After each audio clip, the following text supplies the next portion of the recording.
A 4-digit code is required to open a combination lock.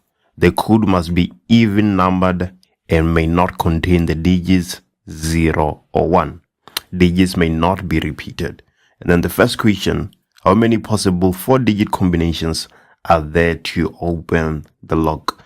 How many possible 4-digit combinations are there to open the lock? So let's look at the restrictions we have. We have digits from 2 to 9 because 0 and 1 cannot be used. So we have 2, 3, 4, 5, 6, 7, 8, 9. How many digits? This is 1, 2, 3, 4, 5, 6, 7, 8. The other condition that we have is that the code must be even numbered. What does that imply?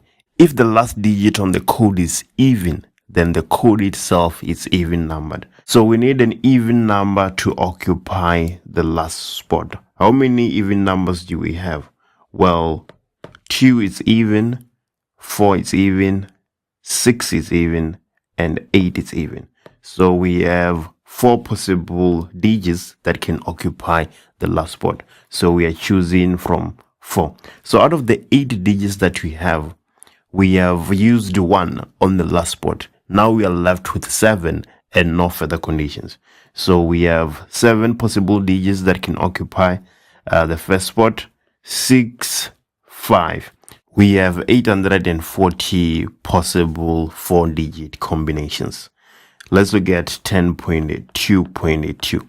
Calculate the probability that you will open the lock at the first attempt if it is given that the code is greater than 5,000 and the third digit is true. The code is greater than 5,000 and the third digit is true. Let's make sense of that. If the code is greater than 5,000, then on the first position, we need 5, 6, 7, 8, or 9. We need 1 between those 5 numbers. We're saying only 5, 6, 7, 8, and 9 should occupy that first spot. Now let's look at the other condition that we have. We must have 2 on the third spot.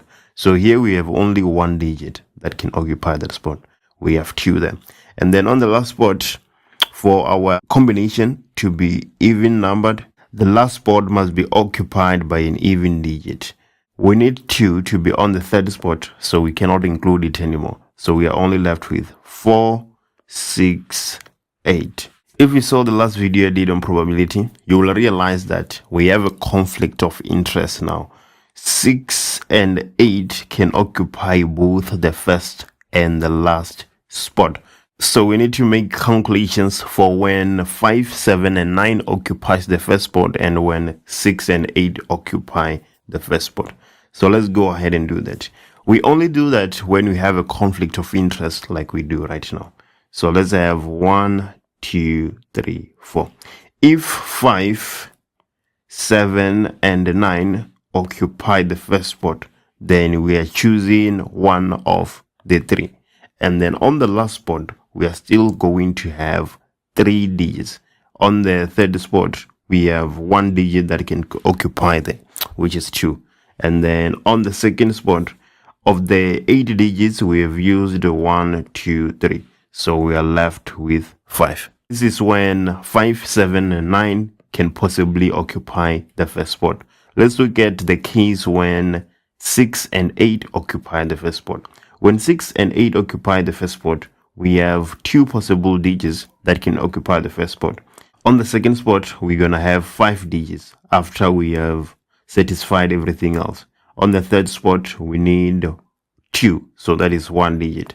If 6 or 8 occupies the first spot, then on the last spot, we are only going to be left with 2 even digits. Let's say 6 occupied the first spot, then we are left with 4 and 8.